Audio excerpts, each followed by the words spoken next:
ሲያዩት ያላማረ ሲበሉት ያቅራል። ይህ አባባል ለምግብ ብቻ አይደለም። እንዴት ካልከኝ በዛሬው ቪዲዮ አብረን እንመለከታለን።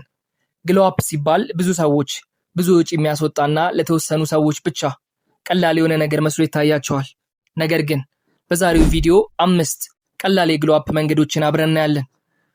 የመጀመሪያው የግል ንጽህና ፐርሰናል ሃይጂን። ይህ ማለት በየቀኑ ሳታደርጋቸው ማለፍ የሌለብህ ነገሮች ናቸው። ጥርስን በቀን 2 ቦርሽ፣ ማለትም ጠዋትና ማታ። ፊትህን በፊት ሳሙና ብቻ ታጠብ። በሳምንት 2 ቢያንስ ሻወር ውሰድ።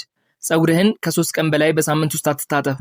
ለምን ካልከኝ በቀጣይ ቪዲዮ ስለ ፀጉር ብቻ ስለምናወራ እዛ ላይ በሰፊው እናየዋለን። ሁለተኛው አልባሳት ስታይልስ። ግሎው አፕ ማለት ኤክስፔንሲቭ ማለት አይደለም። ንጹህና ልክ የሆነ አለባበስ ልበስ።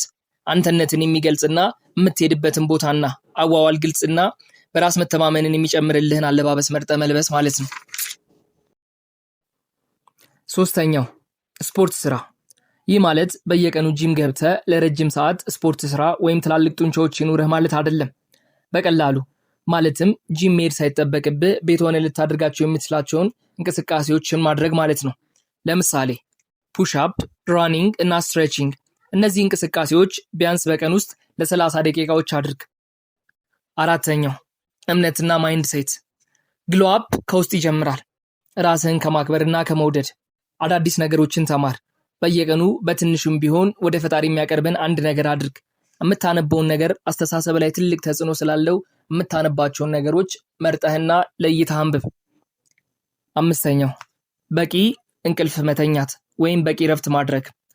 ከላይ የዘረዘርናቸው ሁሉም ያለ በቂ ረፍትና እንቅልፍ ጥቅም አልባ ናቸው። በቀን ውስጥ ከ7 ሰዓት እስከ 8 ሰዓት ቢያንስ ተኛ። ከመተኛትህም በፊት ከባድ ምግቦችን አትመገብ። ብዙም ውሃ ትጠጣ። ለስለስ ያሉ ሙዚቃዎችን ወይንም ክላሲካል ሙዚቃዎችን ከፍተህ መተኛት ይበልጥ ጥሩ እንቅልፍ እንድትተኛ ይረዳዋል። እና በተቻለ አቅም መብራት የሌለበት ቦታ መርጠህ ተኛ። እናም ቤተሰቦች የዛሬው ቪዲዮ ይህንን ይመስላል። ከወደዳችሁት ላይክ፣ ሰብስክራይብ ማድረጋችሁን እንዳትረሱ። በቀጣይ ቪዲዮም እስከምንገናኝ ድረስ መልካም ጊዜ።